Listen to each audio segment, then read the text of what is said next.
এদের চিন্তা চেতনা এখন ট্রান্সজেন্ডার আকারে, মেয়ে ছেলে হয়ে যাওয়া, ছেলে মেয়ে হয়ে যাওয়া, এই ট্রান্সজেন্ডার আকারে বর্তমান প্রজন্মের কিছু নাস্তিক, কিছু মুরতাদ মিলে ট্রান্সজেন্ডারকে আমার দেশে এস্টাবলিশ করতে যাচ্ছে। ঠিক কিনা বলে? সজাগ হন মুসলমান, সজাগ হন। আজকে মাহফিলে ট্রান্সজেন্ডার এই দেশে যদি শুরু হয়ে যায়, আপনি লিখে রাখেন, আযাব আসবে। ভূমিকম্প যেভাবে বারবার আঘাত করছে, সজাগ হও মুসলমান।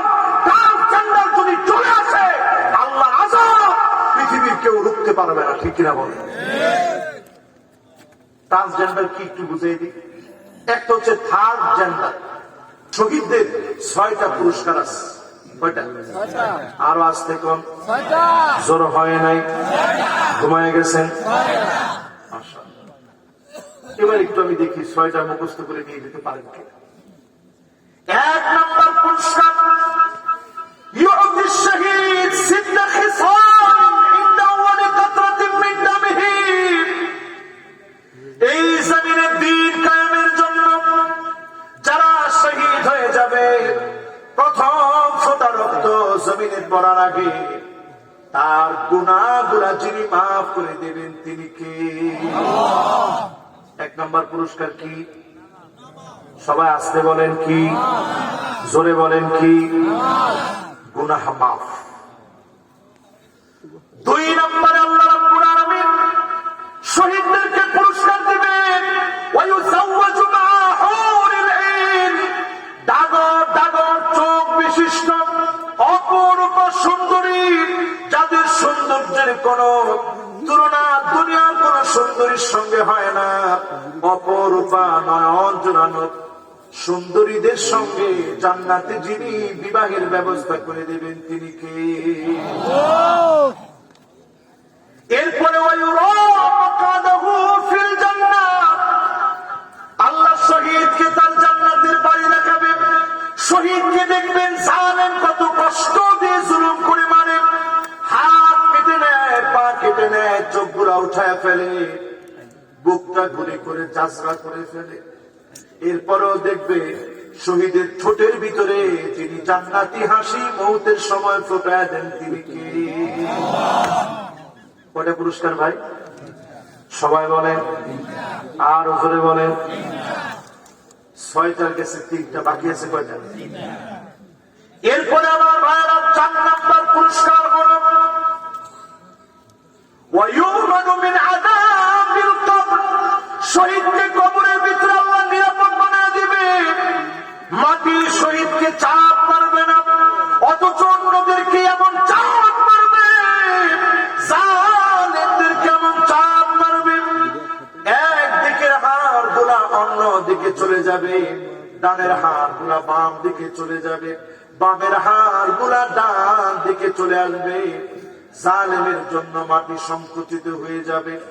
আর যারা শহীদ হবে, দ্বীন কায়েমের জন্য জীবন যারা বিলিয়ে দিবে, বৃষ্টি যত দূর যাবে এত দূর পর্যন্ত আল্লাহ সীমানা বানায় দেবে।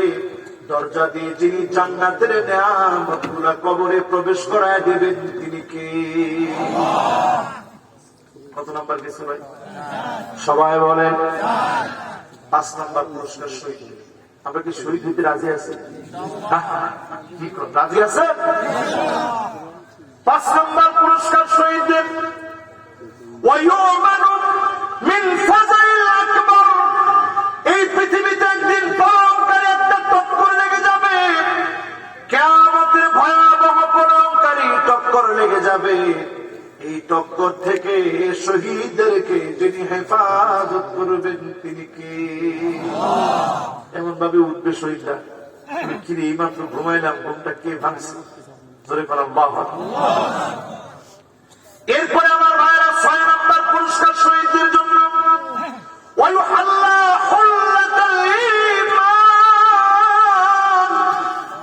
ইমানের পোশাক পরে শহীদ সেদিন উঠবে। ইমানের পোশাক পরে শহীদ সেদিন উঠবে, আল্লাহকে দেখে বলবে, আল্লাহ কোন কারণে সেদিন আমাকে শহীদ করা হয়েছিল, কোন কারণে আমার বুকের ভিতরে গুলি চালানো হয়েছিল, কোন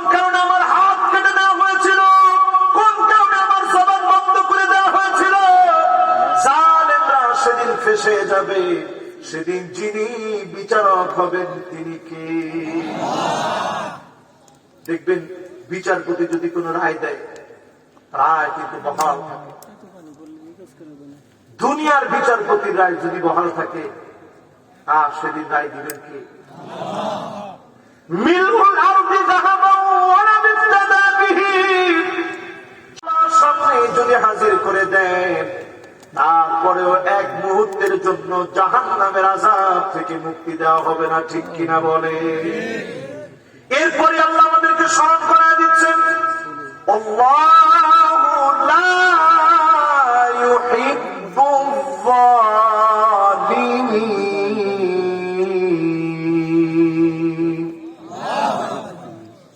জালেমদেরকে যিনি পছন্দ করেন না তিনি কে? আপনাদের কষ্ট হচ্ছে খুব? আমার মনে হয় একটু কষ্ট হয়ে যাচ্ছে। কষ্ট হচ্ছে?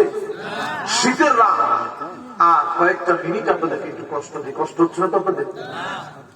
জালেমদেরকে আল্লাহ পছন্দ করে না। জালেমরা চার কারণে জুলুম করে। কয় কারণ? একটু আঙ্গুল উঠায় দেখান কয় কারণ। মাশাআল্লাহ, একটু নাড়া দেন তো দেখি। দেখছেন সুন্দর ফুটে উঠছে। কয় কারণ?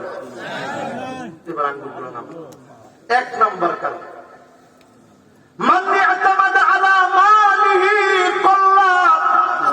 জালেমরা মনে করে অনেক টাকা হয়ে গেছে, যার উপরে যেভাবে মনে চায় খুশি তাকে জুলুম করব, অত্যাচার চালাবো, আমার টাকার সামনে কেউ কথা বলতে পারবে না। এই জন্য জালেমরা প্রতিনিয়ত জুলুম করে। আল্লাহ দৃষ্টান্ত দেখায় দিয়েছে। কারুনের 55,000 একর জমি ছিল, বিশাল বড় কারুনের জমি। আমি নিজের চোখে দেখেছি 55,000 একর জমি, বিস্তর জমিগুলা পড়ে আছে। বুহায়রা কারুন নামে বিশাল একটা জায়গা জুড়ে বিশাল সমুদ্রের মতো হয়ে আছে। বিশাল জায়গা জুড়ে কারুনের সম্পদ গুলা সব জমিনের ভিতরে পতিত হয়ে গেছে। শুধু একটা বিল্ডিং কে আজ অবধি মালিক রেখে দিয়েছে। ওই যে কারুন প্রথম যুগে মালিকের জন্য ইবাদত করেছিল, প্রথম যুগে যখন গরিব ছিল মালিকের জন্য ইবাদত বন্দেগী করেছিল, ওই জায়গাটাকে যিনি এখনো নিদর্শন বানায় রেখেছেন তিনি কে? এই জায়গায় কারুন ইবাদত বন্দেগী করছে। শুধু ওই বিল্ডিংটা আছে, এটা আপনার গুগলে সার্চ দিয়ে দেখবেন, মাবাদ কারুন, কারুনের ইবাদতখানা। শুধু একটা মাত্র বিল্ডিং আছে, 55,000 একর জমি, সবগুলা খা খা মরুভূমির মতো হয়ে গেছে। কোথাও কিছু ইট, কোথাও কিছু পিলারের মতো দেখা যায় যে ভাঙা ভগ্নাংশ পড়ে আছে, ভগ্নাংশ পড়ে আছে, এরকম দেখা যাচ্ছে। পুরো সম্পত্তি যিনি তলায় দিয়েছেন তিনি কে? আল্লাহ বুঝাই দিলেন, জুলুম বন্ধ কর, না হলে তো টাকা ফুরায় যাবে। কারুনের মতো তোকেও যিনি রাস্তা নাবুদ করে ছাড়বে তিনি কে? দুই নম্বরে মানুষ জুলুম করে, ওমান ইয়াতামাদা আলান নাসি মাল্লাহ। চারপাশে যখন কিছু নেতা কর্মী ঘুরে, এই সময় মানুষ জুলুম করা শুরু করে।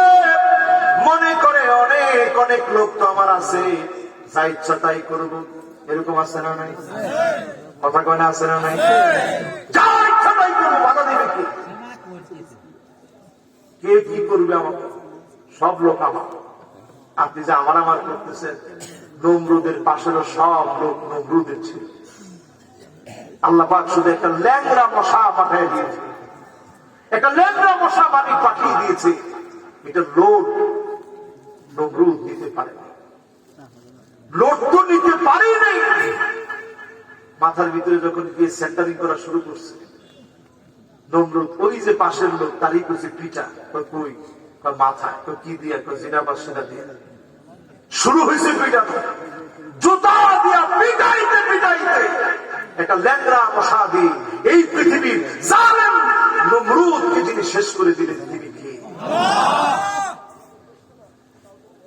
কয় কারণে জুলুম করে মানুষ? সবাই বলেন কয় কারণ? এক নাম্বার কিসের কারণ? টাকা। দুই নাম্বার কি? লোকজন। তিন নম্বরে মানুষ জুলুম করে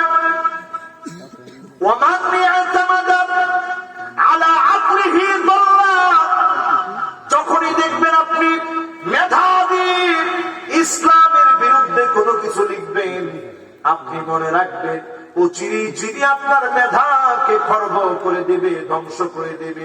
জমিনের ভিতরে আস্থা করে যিনি নিক্ষেপ করবেন তিনি কে? হুমায়ুন আজাদ অনেক লিখছে ইসলামের জন্য।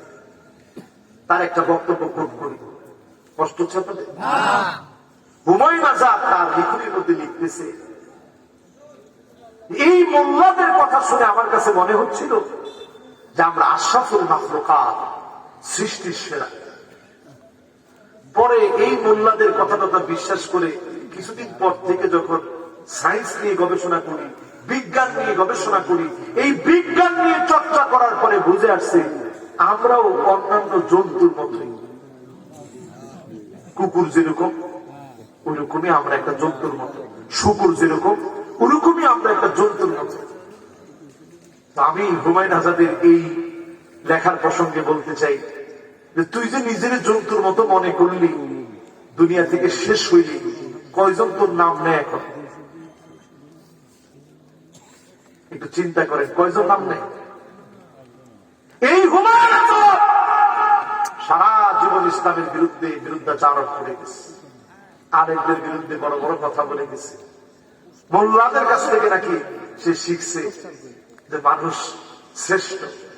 সে গবেষণা করে দেখছে আসলে শ্রেষ্ঠ না। তুই যে ঢাকা ইউনিভার্সিটি চাকরি করতি, কোনদিন পশুর মতো উলঙ্গ হয়ে আসিস নাই কেন?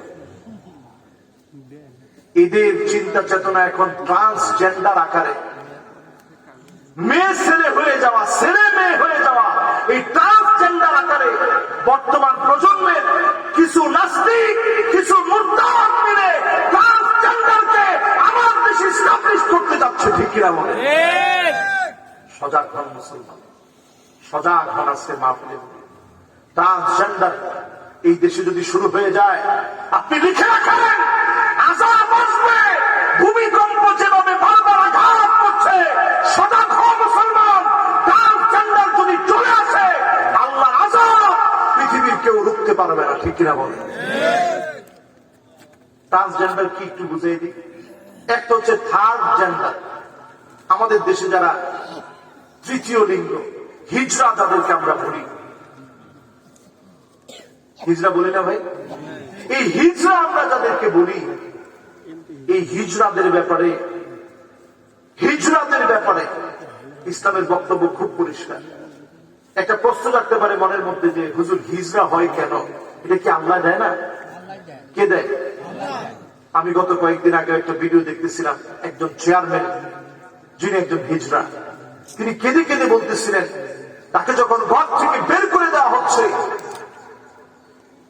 তার বাপ তখন বলতেছিল শত যাই হোক সে তো আমারই সন্তান, সে কোথায় যাবে? এই কথাগুলো বলে তিনি কাঁদতেছেন আর বলতেছেন আহারে, এই দিনটা যদি বাপ দেখে দিতে পারত। তো মনের একটা প্রশ্ন, হিজড়া হয় কেন? আমি মুসলিম, আমাকে আল্লাহ তাআলা একটা সভ্যতা দিয়েছে, এই জন্য আমার আপনার দায়িত্ব হচ্ছে সহবাসের পূর্বে পবিত্র অবস্থায় সহবাস করতে যাবে। আপনারা অনেকেই এই কথাটা শোনার পরে মনের ভিতরে প্রশ্ন রাখবে যে হুজুর এখানে পবিত্র অবস্থায় যাব কেন? কারণ এই পুরো সময়টা যিনি সওয়াবে অন্তর্ভুক্ত করবেন তিনি কে? আল্লাহ। এজন্য পবিত্র অবস্থায় যাবে এবং দোয়া করবেন। কি দোয়া? একজনও কি দোয়াটা পারেন? মাশাআল্লাহ, একজন পারে। একটু বলেন তো দেখি দোয়াটা কি? আল্লাহুম্মা জান্নিবনা শায়াতিন ওয়া জান্নিবিশ শায়াতিন মা রাযাকতানা। মিম্মা রাযাকতানা। মাশাআল্লাহ, জোরে কোন দেখি মারো না। আল্লাহুম্মা জান্নিবনা শায়াতিন, আল্লাহুম্মা জান্নিবনা শায়াতিন ওয়া জান্নিবিশ শায়াতিন মা রাযাকতানা, মিম্মা রাযাকতানা। আল্লাহুম্মা জান্নিবনা শাইতান ওয়া জান্নিবিশ শাইতানা মিম্মা রাযাকতানা। আল্লাহুম্মা জান্নিবিশ শাইতান ওয়া জান্নিবিশ শাইতানা মিম্মা রাযাকতানা। দোয়াটা পড়বেন। এই যে আজকের মাহফিলে আপনারা বসছেন, কয়জন এই দোয়াটা আমরা পড়ি? এই দোয়াটা আমরা জানি। যখন এই দোয়াটা মানুষ পড়ে না, পড়ার আগ্রহ পোষণ করে না, তখন শয়তান পুরুষাঙ্গের মধ্যে লেপ্তে যায়। এই সন্তান যখন পুরুষাঙ্গের ভিতরে যখন শয়তান লেপ্তে যায়, এই সময় যখন এই সহবাসে যখন সন্তান আসে, তখন অনেক সময় এটা হিজড়া হতে পারে। এই জন্য আজকে মাহফিল থেকে বলবো, পবিত্রতার সাথে স্ত্রীদের কাছে যাবে, এটা মুমিনের দায়িত্ব। আর এই মাহফিল থেকে আজকে দোয়া শেখানোর পরে বলি, যদি আমাদের দেশে ট্রান্সজেন্ডারের মতো মারাত্মক ইসলাম বিদ্বেষী কাজে কেউ যদি হাত দেয়, জীবন দিয়ে প্রস্তুত থাকা লাগবে, ঠিক কিনা বল? এবার একটু মিলাই দেখেন, ট্রান্সজেন্ডার অনেকাংশে আমাদের দেশে ঢুকে গেছে। এখন মেয়ে ছেলের মতো প্যান্ট শার্ট পরে, ছেলে দেখবেন কানের ভিতরে দুল পরে, হাতের ভিতরে বালা পরে, চুরি পরে, মেয়ের মতো চুল কাটে, মেয়ের মতো পোশাক পরতে এখন ছেলেরা পছন্দ করে, ঠিক কিনা বলে? এই জন্য আজকে মাহফিল থেকে সজাগ করে মুসলমান, ট্রান্সজেন্ডার জেন্ডার পরিবর্তন আল্লাহর আযাব আসার কারণ, একটা জাতিকে সমকামিতার কারণে আল্লাহ রাব্বুল আলামিন ধ্বংস করে দিলেন লূত আলাইহিস সালামের কওমকে। এইবার আমি আমার নিজের চোখে জর্ডান গিয়ে দেখেছি, পুরো এলাকা জুড়ে আল্লাহ পাক এমন অবস্থা বানিয়ে দিয়েছেন, আল্লাহ রাব্বুল আলামিন মাটিকে উল্টা পাল্টা করে দিয়েছে। পুরা 5টা এলাকা জুড়ে যত মানুষ ছিল সবগুলাকে আল্লাহ ধ্বংস করে দিলেন। লবণের পরিমাণ এত পরিমাণ বেড়ে গেছে, ওই ডেড সির ভিতরে জর্ডান নদী থেকে যদি কোনো মাছ এসে প্রবেশ করে, এক মুহূর্ত এখানে বাঁচতে পারে না, সঙ্গে সঙ্গে মারা যায়। এত বেশি লবণাক্ত ওই জায়গার পানি, সমকামিতার কারণে আল্লাহ পাক ওই জাতিকে ধ্বংস করে দিলেন। শুধুমাত্র তথ্য গিয়ে দেওয়ার কারণে আল্লাহ পাক লূত আলাইহিস সালামের স্ত্রীকে ধরলেন। শুধু তথ্য দিয়েছেন, আমাদের বাড়িতে মেহমান এসেছেন, আমাদের বাড়ির ভিতরে অনেকগুলো সুদর্শন মেহমান এসেছেন। লোকেরা যখন ফেরেশতাদের দিকে হাত বাড়িয়েছে, গোটা জাতিকে যিনি উলট পালট করে ধ্বংস করে দিলেন তিনি কে? সাথে নবীর স্ত্রীকেও ছাড়ে দিলেন। আজকে আমি আপনি যদি প্রতিবাদ করা বন্ধ করে দেই, আমি আপনি যদি কথা বলা বন্ধ করে দেই, আমি আপনি যদি তাদের সহযোগী হই, বিশ্বাস করেন আযাব আসবে। যিনি আমাদেরকেও পাকড়াও করবেন তিনি কে? আল্লাহ পাক কোরআনুল কারীমের ভিতরে বলেন, ওয়াত্তাকু ফিতনাতান লা তুসিবান্নাল্লাযীনা যালামু মিনকুম খাসসা ওয়া'লামু আন্নাল্লাহা শাদীদুল ইকাব। বাবা ভাইরা, কি বলছেন মালিক? আমি আল্লাহ যখন আযাব দিই, ভূমিকম্পের মতো আযাব, জলোচ্ছ্বাসের মতো আযাব, ঘূর্ণিঝড়ের মতো আযাব, এমনকি হঠাৎ হঠাৎ আগুন জ্বলে ওঠা, ফ্রিজের ভিতরে আগুন জ্বলে ওঠা, শোকেসের ভিতরে আগুন জ্বলে ওঠা, শোকেসের ভিতরে আগুন জ্বলে ওঠা, ল্যাপের ভিতরে আগুন জ্বলে ওঠা, কম্বলের ভিতরে আগুন জ্বলে ওঠা, ক্ষেত খোলা আগুন দিয়ে পুড়ে যাওয়া, এই অদৃশ্য আগুন যখন চলে আসবে, আপনি আমি সবাই মিলে বুঝতে হবে, এই আযাব যখন আসবে কাউকে মালিক ছেড়ে দেবে না, সবাইকে পাকড়াও করবে। করোনা যখন আসছে, মক্কা বন্ধ ছিল, মদিনাতুল মুনাওয়ারা বন্ধ ছিল। হিসাব করে দেখে, আমার দেশকে ভালোবেসে যিনি আমার দেশের মানুষকে সুযোগ দিয়েছেন তিনি কি? আজকেও মালিক চান, গোলাম আয় আমার দিকে ফিরে আয়, আর জুলুমের দিকে যেও না, আর অন্যায়ের দিকে যেও না, আর পাপের দিকে যেও না। যদি আজকে থেকে নিয়ত করি, তওবা করি, আমার আপনার কাছ থেকে যিনি আযাব উঠায় নেবেন তিনি কি? তাহলে জালেম জুলুম করে কয় কারণে? 1 নাম্বার, 2 নাম্বার, 3 নাম্বার, এই যে বুদ্ধি বেশি হইলেই অনেকে দেখবেন জুলুম করা শুরু করে। বুদ্ধিজীবী আর সুন্দর কথা বলছে, বুদ্ধিজীবী। এইরকম বুদ্ধিজীবী হওয়ার কারণে এখনকার সময়ে দেখা যায় এই সমস্ত বুদ্ধিজীবী আমাদের শিক্ষা ব্যবস্থা থেকে শুরু করে সব ধ্বংস করে দিচ্ছে। যদি এই কথা কোন মুসলমানের সন্তান বলে, হে প্রভু আমার জ্ঞান বাড়ায় দাও, আমি একজন মুসলিম হিসেবে দায়িত্ব নিয়ে বলতে পারি, আমার দেশের কোন হিন্দু হে প্রভু আমার জ্ঞান বাড়ায় দাও, এটার বিরুদ্ধে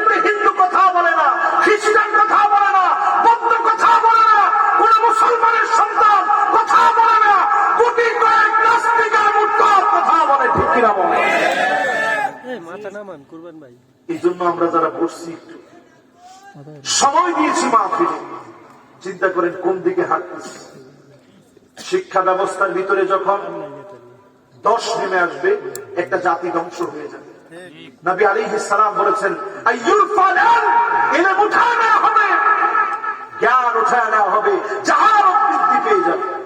সমাজের ভিতরে এখন এগুলোই চলছে, ঠিক না ভাই? এই জন্য আমার ভাইরা 4 নম্বরে মানুষ জুলুম করবে। কি কারণে জুলুম করবে? ওমান ইয়াতামাদা আলা সুলতানিহি যাল্লাম, কেউ যখন মনে করবে আমি চেয়ার পেয়ে গেছি, ক্ষমতা পেয়ে গেছি, জীবনে কোনোদিন আমাকে ক্ষমতা থেকে কেউ হটাতে পারবে না, এমন যখন মনে করবেন, আপনি পরিষ্কার ভাবে বুঝে রাখবেন কিচ্ছু লাগবে না। সামান্য ফেরাউনের দৃষ্টান্ত দিয়ে মালিক বোঝায়া দিলেন, লোহিত সাগরের সামনে সব নিয়ে ফেরাউন গিয়েছে, পুরা এলাকা তার, সৈন্য সামন্ত তার, লোকজন তার, লোকবল তার, অস্ত্র তার, এমনকি অস্ত্র শস্ত্র সব নিয়ে গিয়েছে। সব ফেরাউনের কমান্ড মেনে চলে। সমুদ্রের ঢেউগুলা যার কমান্ড মেনে চলে, তিনি কে? ফেরাউন গিয়ে ওই জায়গায় গিয়ে তাকে চিন্তা করতেছে, সব তো আমার কমান্ড মানে, কিন্তু সমুদ্রের ঢেউ কমান্ড মানে কার? ইন্নাল মাউজা জাইশুম মিন জুয়ুশিল্লাহ, এটা আল্লাহর সেনাবাহিনী। এখানে অন্য কারো কমান্ড চলে না। কার কমান্ড চলে? নবী মুসা আলাইহিস সালামকে আল্লাহ বলছে, হাতের লাঠিটা দিয়ে বাড়ি দাও। বাড়ি দিছে, বিশাল রাস্তা হয়ে গেছে।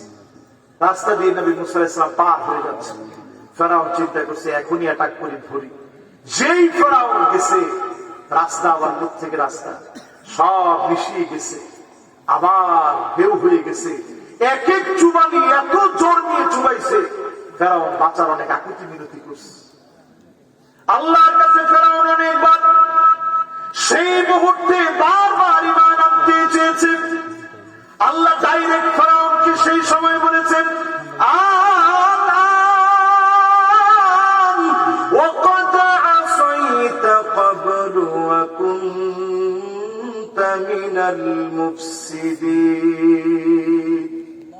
আল্লাহ কয় এখন সময় হয়েছে, এতক্ষণে তো সময় হয়েছে।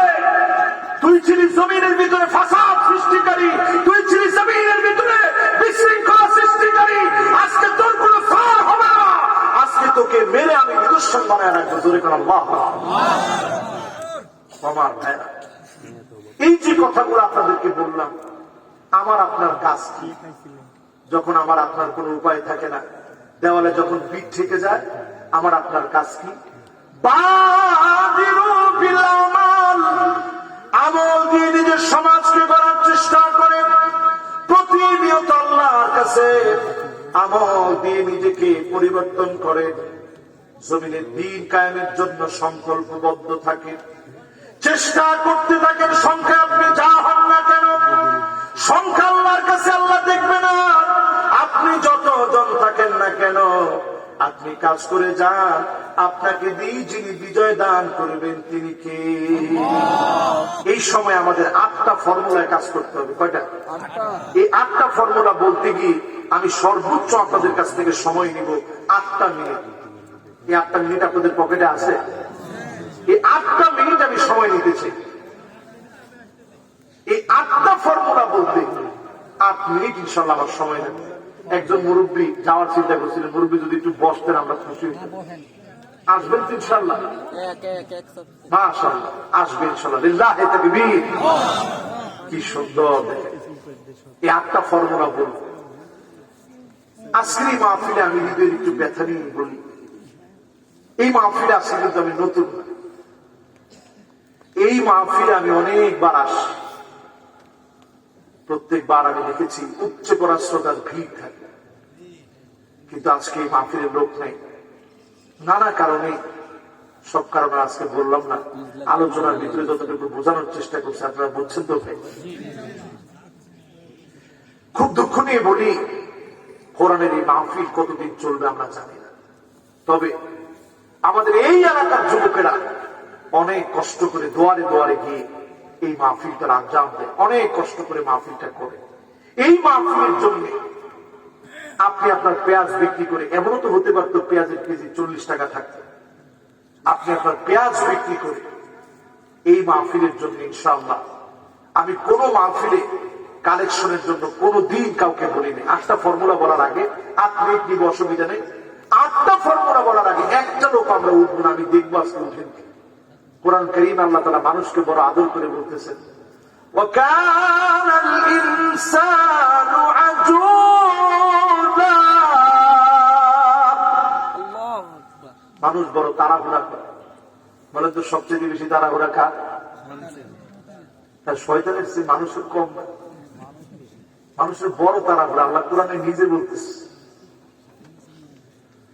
2 নাম্বার আল্লাহ বলতেছে মানুষের অভ্যাস কি? وَكَانَ الْإِنسَانُ كَفُورًا। মানুষ বড় অস্বীকার করে। এই যে আল্লাহ আপনাদেরকে নিয়ামত দিছে, এই সময় কিছু ইনকাম দিছে, এই নিয়ামত কার দেওয়া? এরপরে আল্লাহ তাআলা কি বলে? وَكَانَ الْإِنسَانُ أَكْثَرَ شَيْءٍ جَدَلًا। এরপরে আল্লাহ তাআলা কি বলেন 4 নম্বরে? وَكَانَ الْإِنسَانُ قَتُورًا। মানুষ বড় কৃপণ। এই মাহফিলে যারা আমরা বসছি, একটু নিয়োগ করে কত